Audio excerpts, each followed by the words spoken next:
Si tu veux faire de 2026 la meilleure année de ta vie, alors ne te fixe pas d'objectifs. Mets en place des systèmes. Les systèmes sont les seules choses qui séparent ceux qui arrivent à accomplir tout ce qu'ils désirent dans la vie et ceux qui n'y arrivent pas. La majorité des gens commencent l'année avec plein de fantasmes.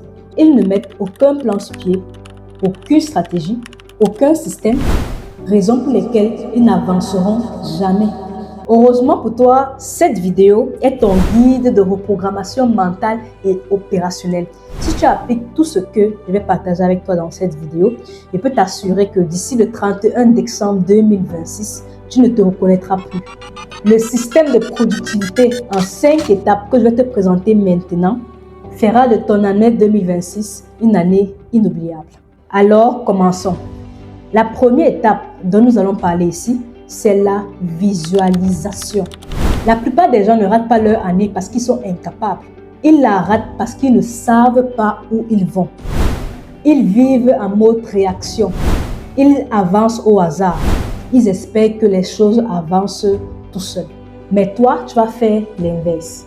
La première chose que tu vas faire pour transformer ton année 2026, c'est imaginer la fin de l'année 2026. Tu vas imaginer la fin de ton année avant même de commencer l'année. Donc voilà ce que tu vas faire. Tu vas fermer les yeux. Tu vas imaginer que nous sommes le 31 décembre 2026. Regarde-toi. Réponds à ces questions. Qui es-tu devenu? Qu'est-ce qui a changé dans ta vie? Quel est ton niveau de revenu? Combien est-ce que tu gagnes par mois? Physiquement, à quoi est-ce que tu ressembles? Mentalement, est-ce que tu as changé de mentalité? À quoi est-ce que ton entourage ressemble?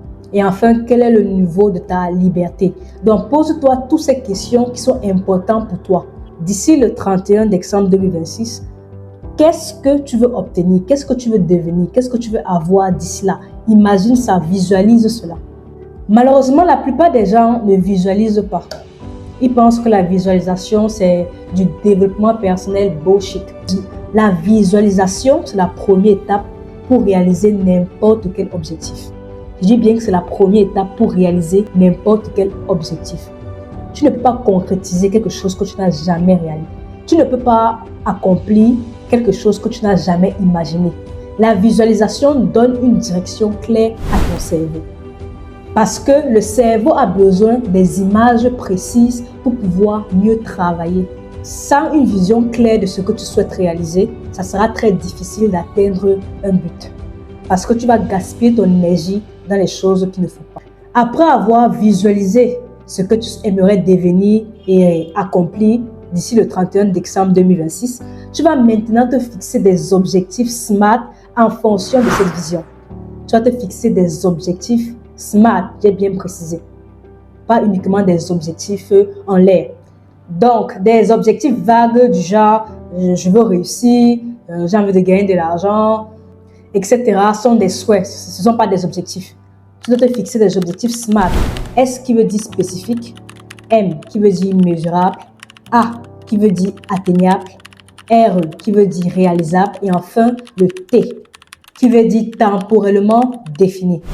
Tes objectifs doivent respecter ces 5 critères. Par exemple, j'ai envie de gagner 300 000 francs CFA par mois d'ici le 31 décembre 2026. Ou encore, j'ai envie de réaliser un chiffre d'affaires de 5 millions d'ici le 31 décembre 2026. Ça sont des objectifs qui sont spécifiques parce que le chiffre est spécifique, c'est mesurable, on peut mesurer, ça nous permet d'améliorer les choses. C'est atteignable, c'est réaliste et enfin, c'est un temps bien défini. Que ce soit par an, par mois, par trimestre ou par jour, le plus important c'est de mettre un temps. Ça nous permet de nous mettre une certaine pression pour atteindre notre objectif. Beaucoup de personnes échouent leur année parce qu'ils se fixent des objectifs flous et ils se tonnent d'avoir des résultats flous. Fixez-vous des objectifs SMART et je vous assure que vous travaillez de manière beaucoup plus efficace pour atteindre ces objectifs. La deuxième étape sera de planifier ton année comme un stratège, pas comme un amateur. Beaucoup de personnes n'aiment pas planifier. Ils se disent que c'est contraignant. Ils préfèrent se dire qu'ils ont plus de liberté, entre guillemets. Parce qu'une personne qui ne planifie pas devient un esclave à l'urgence des autres. Il est tout le temps disponible pour servir les autres. en s'oubliant soi-même parce qu'il n'a pas de planification. Il ne planifie rien, il ne sait pas ce qu'il doit faire, quand il doit le faire, à l'heure qu'il doit le faire, le temps que ça doit faire. Il ne connaît rien, il ne planifie rien.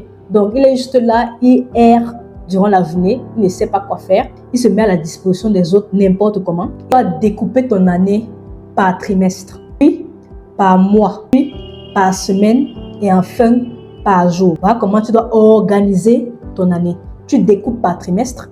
Un trimestre, c'est 3 mois. Puis par mois, puis par semaine, puis par jour. Ainsi que tes objectifs. Tu as d'abord l'objectif de l'année.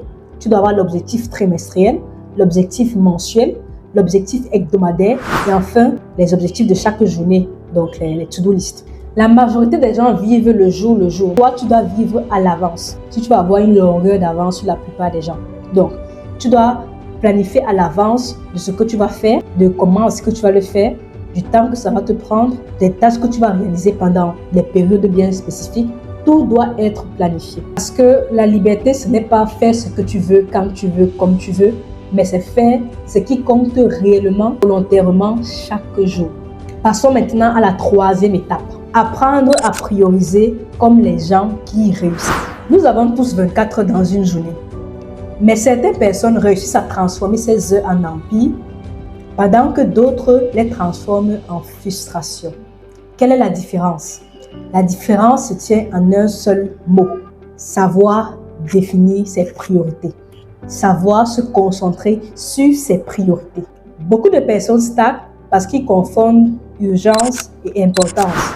Donc, ils répondent à tout, ils disent oui à tout, ils dépensent leur énergie dans tout et même dans ce qui n'est pas important. Résultat, ils n'avancent pas. Toi, tu dois apprendre à trier. Tu dois apprendre à définir tes priorités et à te concentrer sur tes priorités.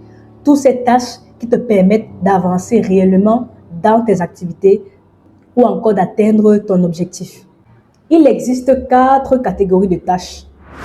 Il y a les tâches que tu dois faire, il y a les tâches que tu dois déléguer, les tâches que tu dois remporter et les tâches que tu dois définitivement supprimer. Tu dois comprendre que toutes les tâches ne méritent pas ton temps, toutes les tâches ne méritent pas ton énergie, toutes les tâches ne méritent pas ton attention. Si une tâche ne te rapproche pas directement de tes objectifs, elle est une tâche secondaire. Les gens les plus productifs ne font pas plus de choses que toi. La seule différence, c'est qu'ils font moins de choses, mais les bonnes choses. Donc ça, tu dois le comprendre. 4e étape. Ici, on va parler du deep work et la gestion d'énergie. Et c'est ici que 90% des gens s'effondrent. Ils travaillent toute la journée, mais sans jamais réellement rester concentrés en profondeur. Ils sautent d'une notification à l'autre. Ils font semblant de travailler. De manière simple, c'est quoi le deep work? Le deep work, c'est le fait de choisir une seule tâche. Choisir une tâche principale, la plus impactante de ton activité et s'y concentrer pleinement pendant 12 à 3 heures. Si à la fin de la journée, tu dois avoir accompli une seule chose, cette tâche principale qui est la plus impactante, qui te permettra d'atteindre ton objectif. Parce que cette tâche est une tâche qui fait avancer ta vie de manière significative. Donc, si au bout de la journée, cette tâche est réalisée, alors ta journée est globalement réussie. Donc, identifie cette tâche principale et dédie au moins 2 à 4 heures de temps sur cette tâche chaque jour. On a au moins une tâche comme ça chaque jour à effectuer. Donc, concentre-toi d'abord sur cette tâche principale pendant ta séance de deep work. Ne sois pas comme la plupart des gens qui vont épuiser leur énergie à effectuer des tâches insignifiantes. Ils vont faire 20 petites choses inutiles et ils vont terminer la journée épuisés et frustrés de ne avoir rien fait de concret qui va faire vraiment avancer leur activité. Également, tu dois apprendre à gérer ton énergie en fonction des tâches que tu effectues dans la journée. Il y a des personnes qui ont plus d'énergie le matin. Donc, je vous conseille d'allouer les tâches les plus difficiles, les plus importantes, les plus impactantes de votre journée le matin. Parce que c'est le matin que vous avez le plus d'énergie. Si vous êtes le genre de personne qui a plus d'énergie le soir ou encore à midi, il faut allouer les tâches les plus importantes à midi ou le soir. Ça va dépendre de tout un chacun. Le plus important, c'est de dédier les tâches les plus importantes de la journée durant les moments où vous avez le plus d'énergie. Ça va vous permettre d'être beaucoup plus productif. Enfin, la 5e et la dernière étape, ce sont les habitudes et la discipline. Alors, tu dois comprendre quelque chose de primordial. On ne change pas sa vie avec des objectifs. On change sa vie avec des habitudes quotidiennes. L'objectif est juste la destination, Mais les habitudes que tu vas mettre en place chaque jour, c'est le véhicule qui va te permettre d'atteindre la destination, qui est l'objectif. Les gens veulent des résultats sans discipline. Ils veulent changer sans se contraindre. Impossible. Aucun changement n'arrive sans changement de comportement. Tu ne peux pas vouloir changer de vie, mais continuer à avoir les mêmes habitudes. C'est impossible. Tu dois changer tes habitudes. La discipline, ce n'est pas être motivé. La discipline et la motivation, c'est deux choses différentes. La discipline, ce n'est pas être motivé. La discipline, c'est faire ce que tu dois faire, même quand ça t'énerve, même quand tu n'as pas envie et même quand tu ne vois pas les résultats. Continue de le faire. Tu ne dois pas être en bonne humeur pour être discipliné. Non. Quand on dit que quelqu'un est discipliné, c'est une personne qui fait ce qu'il doit faire, qu'il en ait envie ou pas, qu'il soit dans le mood ou pas, qu'il soit motivé ou pas, il fait ce qu'il doit faire. Vous devez adopter cette mentalité si vous voulez atteindre vos objectifs. C'est cette discipline que tu auras envers tes actions quotidiennes qui vont créer un effet cumulé. Et cet effet cumulé va te permettre d'atteindre tes objectifs sur le long terme. Prenons un exemple simple. Lire 10 pages par jour paraît insignifiant.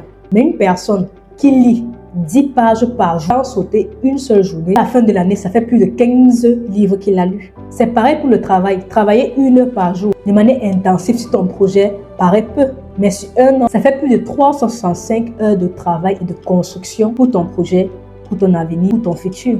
Les habitudes sont ces petites actions répétées avec rigueur. Et ce sont elles qui transforment ta réalité. Si tu ne changes pas d'habitude, 2026 ressemblera à 2025. Toujours avec les mêmes promesses et les mêmes regrets.